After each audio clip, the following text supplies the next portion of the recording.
அனைவருக்கும் வணக்கம். நாம் இன்னைக்கு 8ஆம் வகுப்பு தமிழ் பாடம் இயல் 4 கற்கண்டு வேற்றுமை அப்படின்ற இலக்கண பகுதியை நம்ம இன்னைக்கு பார்க்க போகிறோம். கொடுத்துருக்கிற எடுத்துக்காட்டை படித்து பாருங்க. திருவள்ளுவர் திருக்குறள் எழுதினார். அதுக்கு கீழே என்ன எழுதியிருக்கோம்? திருவள்ளுவர் திருக்குறளை எழுதினார். மேலே இருக்கிறதுக்கும் கீழே இருக்கிறதுக்கும் ஒரு வேற்றுமை இருக்குது. என்னது? மேலே திருக்குறள்னு இருக்குது, கீழே திருக்குறளை அப்படின்னு இருக்குது. இப்படி பெயர் சொல்லின் பொருளை வேறுபடுத்தும் முறையை தான் நாம வேற்றுமை அப்படின்னு சொல்வோம். இதுக்காக பெயர் சொல்லோடு இணைக்கப்படக்கூடிய அசைகளை வேற்றுமை உருபு அப்படின்னு சொல்லுவோம். இப்போ மேலே திருக்குறள் இருக்கு, கீழே திருக்குறள் கூட ஐ சேர்ந்துருக்குது இல்லையா? அந்த அசையை தான் நம்ம வேற்றுமை உருபு அப்படின்னு சொல்லுவோம்.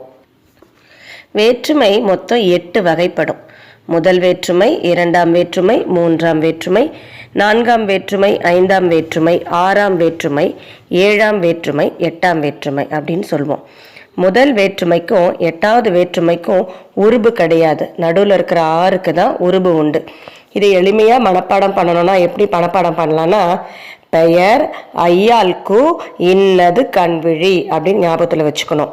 பெயர் ஐயாள்கு இன்னது கண்விழி அப்படின்னு ஞாபகத்தில் வச்சுக்கிட்டோம்னா நம்ம எத்தனாவது வேற்றுமை உருபு அப்படின்னு கேட்டோம்னா நம்ம உடனே சொல்லிடலாம். இப்போ 3ஆவது வேற்றுமைனா நம்ம சொல்லி பார்க்கலாம், பெயர் ஐ ஆள். அப்போ 3ஆவது வேற்றுமை உருபு ஆள் அப்படின்னு சொல்லலாம். அப்போ இது மட்டும்தான் வேற்றுமை உருபா அப்படின்னா கிடையாது. இன்னும் உள்ளே போயிட்டு அதை பற்றி ஆழமாக இப்போ நம்ம பார்க்கலாம். இப்போ முதல்ல நம்ம தெரிஞ்சுக்கிட்டது வேற்றுமை 8 வகைப்படும். அதில் முதல் வேற்றுமைக்கும் 8ஆவது வேற்றுமைக்கும் உருபு இல்லை அப்படின்றது. இப்போ மற்றதை பற்றி பார்க்கலாமா? இப்போ நம்ம முதல்ல முதல் வேற்றுமை பற்றி பார்க்க போகிறோம். பாவை வந்தாள், அதாவது என்ன சொல்கிறாங்கன்னா, அந்த எழுவாய் கூட வேற்றுமை உருபுகள் எதுவுமே இருக்காது. ஐயாள்கு இன்னது கண்விழி எந்த வேற்றுமை உருபும் இணையாமல் எழுவாய் தனித்து நின்று இயல்பான பொருளை தருவது தான் முதல் வேற்றுமை. இந்த முதல் வேற்றுமையை நம்ம எழுவாய் வேற்றுமை அப்படின்னு சொல்லலாம். இப்போ நம்ம 2ஆம் வேற்றுமையை பற்றி பார்க்க போகிறோம். 2ஆம் வேற்றுமை உருபு எது? ஐ. இப்போ கபிலர் பரணரை புகழ்ந்தார், கபிலரை பரணர் புகழ்ந்தார். இந்த 2 சென்டென்ஸை பார்க்கும்போது ஒரே மாதிரி இருக்கும், ஆனால் பொருள் முற்றிலுமே மாறுபட்டு இருக்குது. கபிலர் பரணரை புகழ்ந்தார் அப்படின்றதுல கபிலர் தான் பரணரை புகழ்ந்தார். ஆனால் அடுத்ததுல கபிலரை யார் புகழ்ந்தது? பரணர் புகழ்ந்தார். அதாவது 2ஆவது வேற்றுமை ஐ உருபான ஐ எந்த பெயரோடு இணைக்கப்படுதோ அந்த பெயர் தான் செயப்படு பொருளாக மாறிடுது. இப்படி ஒரு பெயரை செயப்படு பொருளாக வேறுபடுத்தி காட்டுவதால் 2ஆம் வேற்றுமையை செயப்படு பொருள் வேற்றுமை அப்படின்னு சொல்லிட்டு நாம சொல்றோம். இந்த 2ஆம் வேற்றுமை 6 வகையான பொருட்கள்ல வரும். பொருட்கள்னா அர்த்தத்துல வரும். ஆக்கல், அழித்தல், அடைதல், நீத்தல், ஒத்தல், உடைமை. ஆக்கல்னா உருவாக்குதல். கரிகாலன் கல்லணையை கட்டினான், ஐ வருதா? அது ஆக்கல் பொருள்ல வருது. பெரியார் மூட நம்பிக்கைகளை ஒழித்தார், ஐ வருதா? இது அழித்தல் பொருள்ல வருது.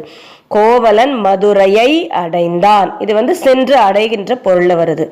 காமராசர் பதவியை துறந்தார், இது நீத்தல். நீத்தல்னா விட்டு விடுதல். தமிழ் நமக்கு உயிரை போன்றது.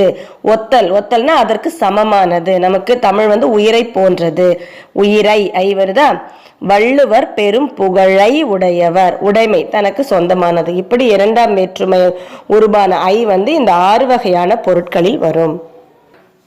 இப்போ நம்ம அடுத்து 3ஆம் வேற்றுமையை பற்றி பார்க்க போகிறோம். 3ஆம் வேற்றுமை உருபு ஆள் அப்படி நம்ம பார்த்தோம் இல்லையா? பெயர் ஐயாள்கு இன்னது கண்வழியில் 3ஆவது ஆள். ஆள்னோடனே நீங்கள் என்னென்ன ஞாபகம் வச்சுக்கணும்? ஆள், ஆண், ஒடு, ஓடு. இந்த 4ம் 3ஆம் வேற்றுமை உருபுகள். இது கருவி பொருள், கர்த்தா பொருள் அப்படின்னு 2 வகையான பொருள்ல வரும். நம்ம முன்னாடி பார்த்தோம்ல 2ஆம் வேற்றுமை 6 வகையான பொருள்ல வரும்னு.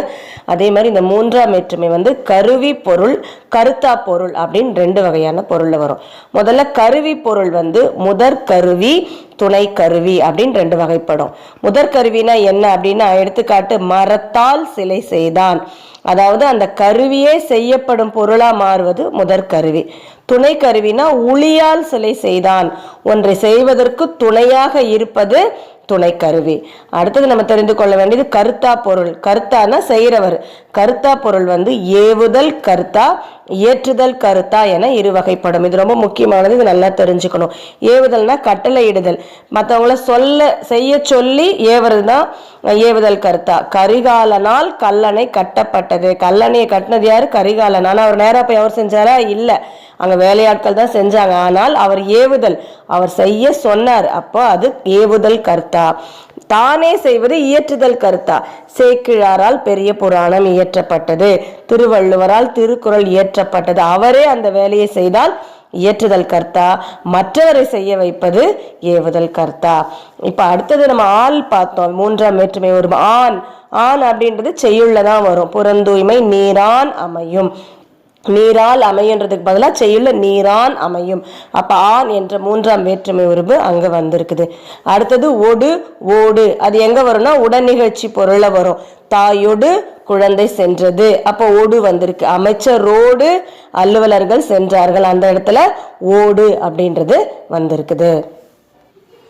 இப்ப நம்ம அடுத்தது நான்காம் வேற்றுமை உருவை பத்தி பார்க்க போறோம். நான்காம் வேற்றுமைக்குரிய உருபு எது? கு. இது வந்து கொடை, பகை, நட்பு, தகுதி, அதுவாதல், பொருட்டு, முறை, எல்லை அப்படின்னு பல பொருட்கள்ல வரும். கொடைனா கொடுப்பது, உதவி செய்வது, மற்றவர்களுக்கு கொடுப்பது. முல்லைக்கு தேர் கொடுத்தான், அப்ப கூ வந்திருக்கா, இது கொடை பொருள்ல வந்திருக்கு. புகை மனிதனுக்கு பகை, கபிலருக்கு நண்பர் பரணர், அப்ப அது நட்பு. கவிதைக்கு அழகு கற்பனை, அங்க வர்ற கூ வந்து தகுதி, கவிதையோட தகுதி எது? கற்பனை தான். தயிருக்கு பால் வாங்கினான், அதுவாதல், பால் என்னவா ஆக போகுது? தயிரா மாறப்போகுது, அதுக்காக தயிருக்கு பால் வாங்கினான். அது என்ன பொருள்ல வந்திருக்கு? அதுவாதல் அப்படின்ற பொருள்ல வந்திருக்கு.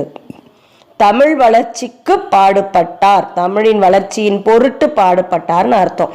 செங்குட்டுவனுக்கு தம்பி இளங்கோ, முறை என்ன முறை? செங்குட்டுவனுக்கு தம்பி இளங்கோ அப்படின்றது முறை. தமிழ்நாட்டுக்கு கிழக்கு வங்கக்கடல், அது தமிழ்நாட்டின் எல்லை. இப்படி நான்காம் வேற்றுமை உருவான கூ வந்து மேற் சொன்ன பொருட்களில் எல்லாம் வரும்.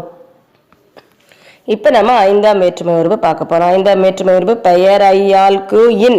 இன்னுன்னு பார்த்தா கூட இன்னொன்னு என்ன ஞாபகம்னா இல். அப்ப இன் இல் இது ரெண்டும் ஐந்தாம் வேற்றுமை உருவுகள். இது வந்து நீங்கள், ஒப்பு, எல்லை, ஏது அப்படின்ற பொருள்ல வரும்.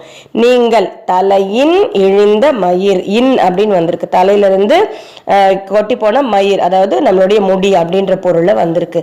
பாம்பின் நிறம் ஒரு குட்டி, இன் அப்படின்னு வந்திருக்கு. பாம்பின் நிறம் ஒரு குட்டினா பாம்பு கலர்ல ஒரு நாய்க்குட்டி இருந்துச்சு அப்படின்ட்டு பாரதியார் சொல்வாரு. தமிழ்நாட்டின் கிழக்கு வங்கக்கடல், இங்க இருக்கிற இன் எந்த பொருள்ல வந்திருக்கு? எல்லை பொருள்ல வந்திருக்கு. ஸ்லேடை பாடுவதில் வல்லவர் காளமேகம், இதுல வந்திருக்கிற இல் வந்து ஏது பொருள்ல வந்திருக்கு. ஏதுன்னா காரணம், சிறப்பு. காளமேகத்தின் சிறப்பு எது? அவர் ஸ்லேடை ரெண்டு பொருள் பட பாடுவார் அப்படின்னு சொல்லியிருக்காங்க. அப்ப ஐந்தாம் வேற்றுமை உருவுகளான இன் இல் வந்து இந்த மேற்கொண்ட 4 பொருள்களில் வருகிறது. இப்ப நம்ம அடுத்து ஆறாம் வேற்றுமை உருவை பார்க்க போறோம். ஆறாம் வேற்றுமை உருவு அது, ஆது, அ. இதுல அதுவை மட்டும்தான் நம்ம பயன்படுத்திட்டு இருக்கோம். ஆது, அ அப்படின்ற உருவை இந்த காலத்துல பயன்படுறது இல்லை. இந்த ஆறாம் வேற்றுமை உருவு வந்து உரிமை பொருளில் வரும். உரிமைனா நமக்கு சொந்தமானது. அந்த உரிமை பொருளை கிழமை பொருள்னு சொல்லுவாங்க. ராமனது வில், ராமனின் உரிமை எது? வில். நண்பனது கை, அப்ப அந்த அது, ஆது, அ இது ஆறாம் வேற்றுமை உருவுன்னு சொல்லுவோம். அதுல ஆதுவும் ஆவும் இப்ப பயன்படுத்துறது இல்லை. இப்ப அடுத்து நம்ம ஏழாம் வேற்றுமை உருவு பார்க்க போறோம். ஏழாம் வேற்றுமைக்கு உரிய உருவு வந்து கண். அது மாத்திரம் இல்லாம மேல், கீழ், கால், இல், இடம் போன்ற உருவுகளும் வரும். எடுத்துக்காட்டு பாருங்க. எங்கள் ஊரின் கண் மழை பெய்தது அப்படின்னா என்ன அர்த்தம்? எங்க ஊர்ல மழை பெஞ்சிச்சுன்னு அர்த்தம். இரவின் கண் மழை பெய்ததுன்னா இரவுல மழை வந்துச்சு அப்படின்னு அர்த்தம். இப்ப நம்ம கடைசியா பார்க்க போறது எட்டாம் வேற்றுமை உருபு.